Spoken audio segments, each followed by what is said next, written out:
All right, welcome back to HQ. We are following breaking news of course, the NBA trade deadline just about 40 minutes away from now. We are hearing that a trade has gone down. Andre Drummond is headed to the Cavs for Brandon Wright, John Henson, and a second-round pick. This is breaking right now. So, James Herbert, you're our guy. What are you hearing about this?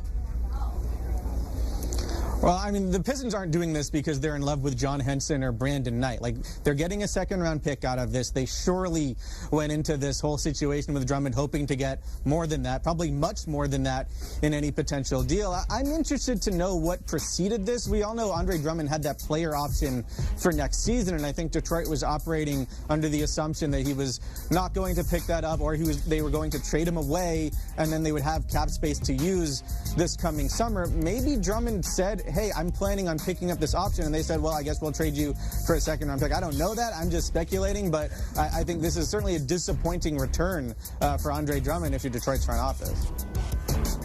Yeah, we're talking about a pretty stunning fire sale, and I understand that the way that Drummond plays has a lot less value in the NBA than it did 10 or 20 years ago, and certainly, and I know Raja can speak to this as someone who was a part of that organization, that Cleveland organization, that Cleveland market, without LeBron James, is not exactly the world's easiest place for Kobe Altman, the general manager, and that front office to attract talent to. So maybe the thinking is you get Drummond in, they see something there, they feel like there's value for them because it's going to be hard to recruit big names, and they give him the contract that Drummond wants. But to be honest, guys, in what's been a very busy trade deadline day, this is a bit of a head scratcher for me. Yeah, that's a good point, Bill, in terms of being able to acquire talent to a Cleveland market without LeBron and any real, other pieces that you would want that you would want to build around. If you're Kobe and company in Cleveland, I would ask the question that I ask a lot of teams: where are you going? Like, we're going to build around Andre Drummond, and is that ideal in today's landscape of the NBA? Is he dominant enough to want to build around? And I understand that you're not going to get a swing, at that high tier free agent, but there are other ways to go about, trying to build really solid teams where you could maybe attract a lower level guy and spread the floor and really get downhill and pick up some guys that were undervalued. And I just don't love the Andre Drummond situation for Cleveland, but I understand why you have to take the swing at it. For Detroit, I'm going to agree with both of them, and you should have gotten more for Andre Drummond in this situation. All right, so look at both of these teams now moving forward. I mean, what's their path over the next season? Yeah, I don't know. This is one, it just broke, and I'm trying to figure out exactly where you're going with this. And I talk about it a lot, and maybe it's harder or easier said than done, but haven't been in a front office. I know that people have visions, right? We want to be here, and this is how we think we're going to get there, and we're going to do everything in our power day to day to get to that point. And there are a lot of organizations that I feel just don't exactly know what path they're on and don't know how to get where they're trying to go. And this one leaves me in that same space with both teams. All right, I know Andre Drummond, before this deal was done, his name was out there floating around, but for the Cavs, they still have Tristan Thompson, Kevin Love. James, do you anticipate something happening with either one of those guys here in the next 35 minutes?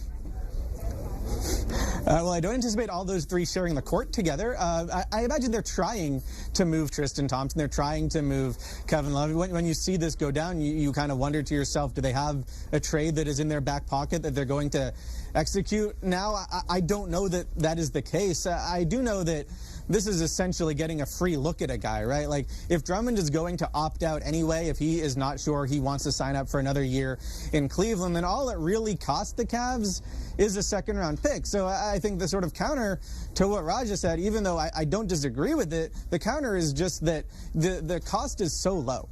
Right, like, this is a team in Cleveland is able to at least get a look at a guy who has been an all-star in the past, who is a talented player, and they can see how he fits in with their team, see if he does fit their organizational culture. I'm not sure that he does, but if it only costs you a second-round pick and some contracts of guys that you didn't want around anyway, it's hard for me to be too critical of it. Where it gets complicated is if Drummond picks up that option, because then the Cavs are committing to paying him that big salary again next season, which I'm not sure how comfortable they are with that, but you have to assume they're at least comfortable with the possibility of it if they're going to execute this. James, really quickly. Yeah, I'll just add. Oh, go ahead, Bill. I was just going to add that when it comes to the Cavaliers, as they're currently run, and not to take shots at Kobe Altman, who's a good guy and a talented young GM, but their decision-making since LeBron and, frankly, David Griffin, the GM now in New Orleans left, has been a little bizarre. So being forward-thinking has not been Cleveland's strength. And as it relates to Tristan Thompson and Kevin Love, certainly there are calls still going in, I've heard, to that Cleveland organization. Tristan Thompson maybe is a backup big man to a team like the Rockets, but it sounds like they're not able to work a deal. And Kevin Love, the destination that might have made sense was Portland, but as we discussed earlier here on CBS Sports HQ, Neil O'Shea feeling some pressure from Damian Lillard to leave the team as it is. Lillard's been on fire. That team has been better. Lillard's talked about the fact they like that chemistry. So we might see all three of those guys doing their thing in Cleveland for the remainder of the season. Simply speculation here. It is 2:27 now, so they got about 33 minutes left. James, between Tristan Thompson and Kevin Love, I know Kevin Love has said he's not opposed to moving out of Cleveland. If they move one of them in the next half hour or so, who do you think it is and where do you think he's headed? I think Thompson is probably the more likely one just because he's on a much smaller contract. It's easier to move. I mean, Love is the better player. Don't get me wrong. Like, Love is still an excellent basketball player. He's still extremely skilled, but Thompson is easier to fit from a defensive perspective, and he's just much easier to fit from just sort of the cap machinations and that perspective. I'm not sure where he's going to go. I think he makes sense on playoff contenders, but then we've also heard stuff in the past week about maybe even a team like Washington fancies itself a playoff team next year, so it'd be okay with making a run at him now, even though he doesn't really make sense on this year's roster. But, you know, I mean, I guess this year he'd help them play at least some semblance of defense, which we haven't seen for the Wizards all season. Raja, taking a look at the Cavs, if in fact Tristan Thompson does move on here in the next half hour or so, if it's Kevin Love and Andre Drummond, kind of what's the ceiling for those two on this team? Well, I think obviously Kevin Love and Andre Drummond fit better together than Tristan and Andre Drummond would. You know, Kevin can still space the floor. He's really talented offensively. Now, I agree that Tristan is going to be more valuable out there. The contract and his ability to get out there, really rim run and defend multiple positions. He's switchable pretty much, you know, 2 through 5. He can switch and keep a guy in front of him. He's that good with his feet. Where do you go around them in Cleveland? There are a bunch of young pieces, a bunch of guys still learning how to play the game. There's not a whole lot of veteran leadership there.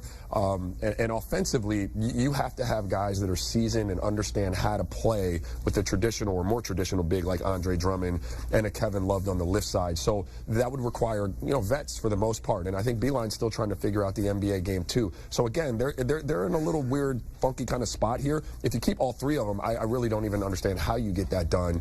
But certainly Kevin Love and Andre Drummond for me would be a more natural fit than Tristan and Andre Drummond would be. Bill, to follow up, same question for you. If Tristan Thompson goes, how do you see Andre Drummond and Kevin Love working out together?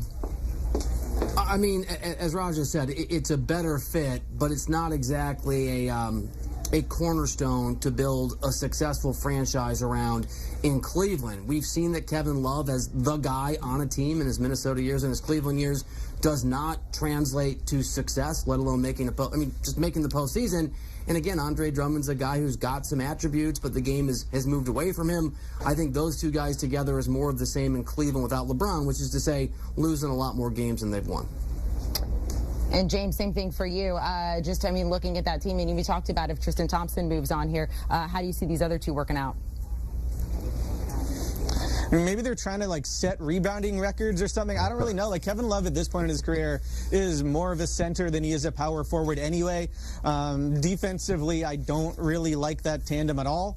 And from the offensive perspective, it could work fine, but I mean, they still don't really have structure offensively. Just building on some of the stuff Raja said, I mean, they don't really have guards who know how to run a team at the NBA level yet. They don't really have an offensive identity. When you add Andre Drummond to a team, you at least give it an identity a little bit because you know you're going to run a lot of pick and roll. But I don't know that he and Love are a particularly natural fit. And as Bill said, it's not as if they made this trade because they think this is the missing piece, right? Like, they are still absolutely in rebuild mode. They're still on the timelines of, Colin Sexton and Darius Garland, not Kevin Love's timeline, and not even really Andre Drummond's timeline, but that's a little bit different. He is younger. If it does work out, you could keep him around and see how that goes. But they're certainly not looking at this really trying to create some sort of dominant front court combo. This is about, I think at least, just seeing an opportunity that they probably didn't expect and saying, well, if the price is that low, then sure, we might as well go for it. Do you want a sports network that delivers everything that matters about the game? The highlights, the picks, the instant analysis, no yelling, no fake debates, no politics. Hit the subscribe button and never miss a moment.